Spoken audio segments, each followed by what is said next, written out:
Hi, my name is Akjan. I'm 20 years old and I live in Astana, Kazakhstan. There are 4 people in my family: my dad, mom, younger brother, and me.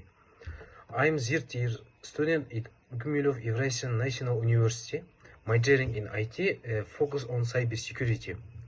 Besides studying, I am really interested in robotics and fishing. I think fishing is something everyone should try. It's helped me relax, clear my mind, and just enjoy the moment. In free time, I go to the gym and swimming pool. For me, it's not just hobby, it's part of my lifestyle. The thing of worry about me in the work control UC program is the language barrier. But I'm sure that with effort and practice, my English will be better every day. I will describe myself as a positive and stress-resistant person.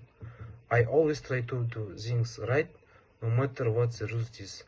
I learn quickly, I am open to new experience, and I can easily adapt to different situations. I am really looking forward to this program, to meeting new people, improving my English, and discovering life in the USA. Thank you for your attention. Bye.